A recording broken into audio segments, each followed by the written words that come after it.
नमस्कार दोस्तों, आज की कहानी है घमंडी बहू। जिस बहू ने अपनी बूढ़ी सास को पूरे गांव के सामने अपमानित किया, उसे क्या पता था कि उसी सास के एक फैसले से उसकी सारी अकड़ कुछ ही दिनों में खत्म हो जाएगी। रमा देवी एक सीधी सादी विधवा थी।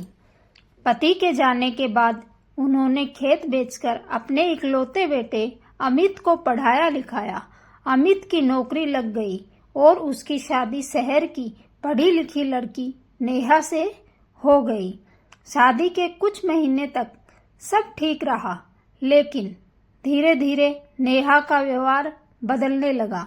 वह सास को हर बात पर ताने देती, आपको कुछ नहीं आता, बस बैठकर खाना है।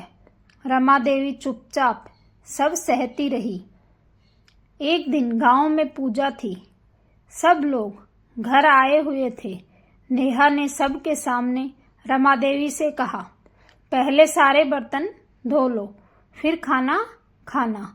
मेहमानों के सामने मत बैठना, शर्म आती है। सब लोग चुप रहे। रमा देवी की आंखों में आंसू थे, लेकिन उन्होंने कुछ नहीं कहा।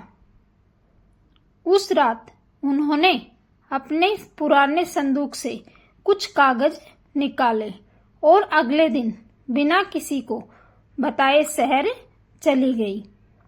3 दिन बाद एक बड़ी सफेद गाड़ी घर के सामने आकर रुकी। उसमें से एक वकील उतरा। उसने अमित और नेहा को एक लिफाफा दिया। लिफाफे में लिखा था, जिस घर में माँ की इज्जत नहीं होती, उस घर में मेरी मेहनत की कमाई का 1 रुपया भी नहीं रहेगा।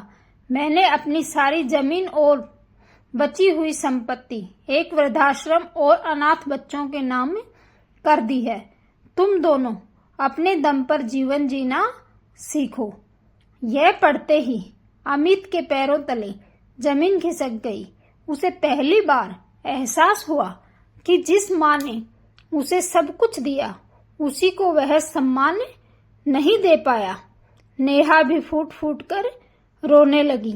उसे समझ आ गया कि उसने गुस्से और घमंड में अपना सबसे बड़ा सहारा खो दिया।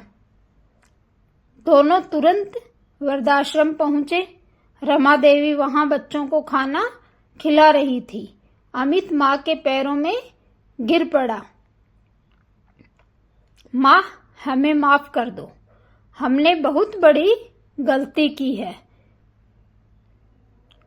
रमा देवी ने शांत स्वर में कहा, गलती करने वाला इंसान बुरा नहीं होता, लेकिन जो अपनी गलती मानकर भी नहीं बदलता, वही सच में हार जाता है।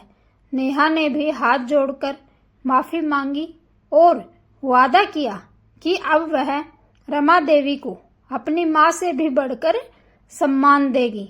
रमा देवी उनके साथ घर लौट आई, लेकिन इस बार घर का माहौल पूरी तरह बदल चुका था। अब उस घर में हर सुबह सबके पहले माँ के चरण छुए जाते थे। धन्यवाद दोस्तों।